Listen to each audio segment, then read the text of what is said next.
अस्सलाम वालेकुम। ये बुजुर्ग सन तो अपनी किताब में लिखते ने कि दो सके भाई सी थे, उन्हां दा आपस में बड़ा प्यार सी, बड़ा हेत सी। जिमें इस दौर भी बड़ा छोटिया होंदियां प्यार होंदा है, खेडदे इकट्ठे बांधे करोंदे ने।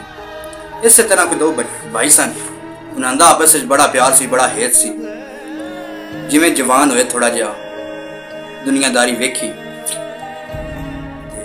जायदाद दा वक्त आ गया वंडन वडान दा। छोटे भरा वड्डे के मुतालबा किया कि सारी जमीन मैनू दे छड़। बड़ा प्यार सी उन्हां दा वड्डे दा भी ते निक्के दा। ते वड्डा भरा बड़ा सियाना सी ते बड़ा समझदार सी। उस जनाब इस तरह किया कि थोड़ी बाली जमीन ला छड़नी एक बारी ना, फिर कोई थोड़ा जा टाइम गुजरना, फिर होर थोड़ी जी उनके ना ला छड़नी जमीन। इस तरह उनके घर दे बड़ा लड़ना करना, उनकी बीवी मतलब केड़ी सी कि तू अपने हर शय जमीन जायदाद निक्के भरा दे ना लाई जाना है, वो साडे वास्ते वीरान हो। वो आंदा है कि मैं की ले जाना दुनिया तो, मेरा निक्का भरा है, खुश हो जाएगा, चलो जमीन दे चारे किन्ना चलो खा लेगा।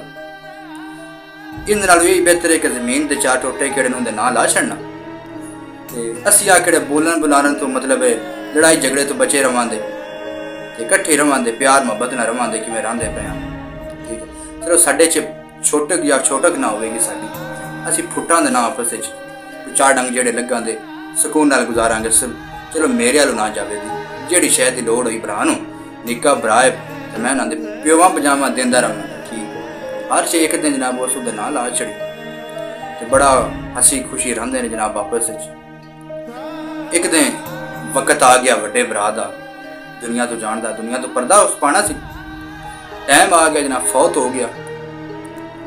फौत जस्ट होया कोई थोड़ा जा अरसा लगा, जस्ट उस साल अद्धा उयो भरा जनाब उसकी कबर वड्डे दी ते बह के जनाब रोंदा पिया।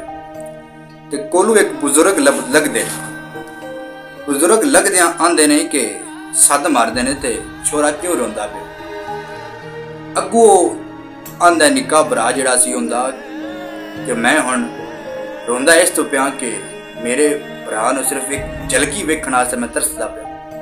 इन्ना अरसा हो गया मैं उनकी झलकी नहीं वेखी, तो मैं हुण अल्लाह अगे रो के दुआ पिया करना कि एक बारी मेरी सारी जायदाद ले ले, भावें सिर्फ एक बारी झलकी विखा दे मेरे वड्डे भरा दी। वो बुजुर्ग को आंदे ने कि ये प्यार मैं जद तेरा वेंदा ना दुनियादारी ते जिले जिउंदा आया, मैं उसले वेंदा तो मुड़ मजा आया। हुण टुर गया तो हुण तेन इस गल का एहसास है कि तू पछतांदा पिया कि शायद ये प्यार के लिए मैं हया बराबर तकसीम करदा, जिन्ना हुण मैं करदा पिया, जिन्ना हेत है ये जो जिंदा सन मेरे वड्डे भाई वो तो मैं करदा, हुण बड़ा पछतांदा पिया। यार दोस्तों, जमीनां जायदादां ये इत्थे रह जानियां ने, दुनियादारी दा माल है। तो जिन्ना चिर है वो अपने माँ प्यो नाल, अपने भैणा भाइयों नाल हसी खुशी गुजारो। मुश्किलां बड़ियां आंदियां रहिंदियां ने, बड़े औखे वेले आंदे ने, तू छुटकां हो ही जांदियां ने धक्के नाल। मैं क्योंकि इस कैफियत से गुजर चुकिया, ठीक है आप भी, कि भैणा भाइयों तो मने हो जाना, माँ प्यो तो मने हो जाना, जिंदगी गुजारना जिन्नी मुश्किल होंदी है ये मैथों चंगी कोई भी नहीं समझ सकता। तो बाकी तुहाडे की अर्ज है कि जिन्ना चिर है वो जिन्ना कोल है भैणा भरा माँ प्यो उन्हां दी कदर करो, उन्हां दे नाल मिल जुल के रहो प्यार मोहब्बत नाल। ये जमीनां जायदादां इत्थे रह जानियां ने, कोने अगा जानियां। यार वेखो ना, जिंदगी बड़ी छोटी जी है, ठीक है, तुहानू पता ही नहीं लगना कि किस वक्त तुसी कबर टुर जाना, फिर तुसी याद करना है कि यार मेरा भरा हुंदा सी टुर गया है, ठीक है, तो मैं उनकी दिता दुनिया ते वो की लैके गया, कुछ भी ना।